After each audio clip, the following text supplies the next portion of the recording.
Hi guys, this is Deep Diary. So இப்போ வந்து நம்ம ஒரு ரெசிபி வீடியோ தான் பார்க்க போறோம். என்னன்னா பால் கொழுக்கட்டை. ஸோ எப்படி செய்யறாங்க அப்படின்னு பார்ப்போம், வாங்க பார்ப்போம். ஃபர்ஸ்ட் நார்மல் வாட்டரை கொதிக்க வைக்கணும்.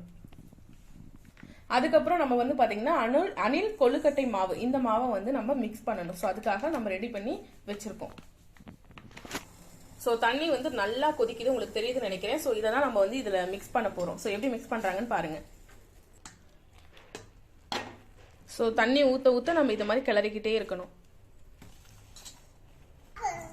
ஸோ இப்போ வந்து பார்த்தீங்கன்னா இந்த நம்ம குலோப் ஜாமுனுக்கு நம்ம இது படிப்போம்ல, அந்த அளவுக்கு வந்து இருக்கு. ஸோ அந்த பதத்துக்கு நம்ம பண்ணி முடிச்சுட்டு நம்ம வந்து குட்டி குட்டி உருண்டையா தான் இந்த மாதிரி வந்து நம்ம ஃப்ரீ பண்ண போறோம். இந்த இதுதான் போட்டுருக்கோம்.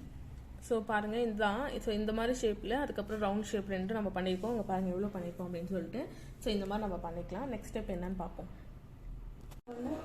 ஸோ பார்த்தீங்கன்னா இது நம்ம நார்மல் வாட்டர் இருக்கு இல்லையா, அதில் தான் போட்டிருக்கோம். சும்மா நாலா போட்டு நம்ம வந்து கிளறிக்கிட்டே இருக்கணும். ஸோ இந்த இதுக்கு அதுக்கப்புறம் வெந்ததுக்கு அப்புறம் நம்ம எடுத்துடணும். ஸோ இதுல வந்து நம்ம வெல்லம் போட்டு பாகு காய்ச்சி வச்சிருக்கோம். இதுதான். ஸோ இதுக்கப்புறம் நம்ம என்ன பண்ண போறோம். ஸோ இப்போ நம்ம என்னன்னா இங்க பாத்தீங்கன்னா தெரியும், அந்த பாவு காய்ச்சி வச்சிருந்தோம் இல்லையா, அதுதான். ஸோ அதை வந்து நம்ம இதுல ஆட் பண்ணிருக்கோம். நல்லா வெந்ததுக்கு அப்புறம் உங்களுக்கு தெரியும், நம்ம அதை சாப்பிட்டு பார்த்தோம்னா அந்த இட்லி பதத்துக்கு இருக்கும். ஸோ அதுக்கப்புறம் நீங்க வந்து இதை ஆட் பண்ணி இதை கிண்டி விட்டுக்கிட்டே இருக்கணும். இது பாத்தீங்கன்னா தேங்காய் பால், இதுதான் இதுல ரொம்ப இம்பார்ட்டன்டான ஒரு விஷயம் அப்படின்னு சொல்லலாம். ஸோ ஃபர்ஸ்ட் தேங்காய் பால் மட்டும் தான் நம்ம ஆட் பண்ணணும் அப்படின்னு சொல்லியிருக்காங்க. அதே மாதிரி இது வந்து நம்ம எல்லாம் பண்ணிட்டு ஆஃப் பண்ணி ஆற வைக்கணுமா. ஆற வச்சதுக்கு அப்புறம் தான் இந்த தேங்காய் பாலை வந்து நம்ம ஆட் பண்ணணுமா. ஸோ ஃபைனலா நம்மளோட இதுக்கான சுவைக்கே இதான் ரொம்ப வந்து ஹைலைட் அப்படின்னு சொல்லலாம். ஸோ தேங்காய் பால் அதை தான் ஆட் பண்ணியிருக்கோம்.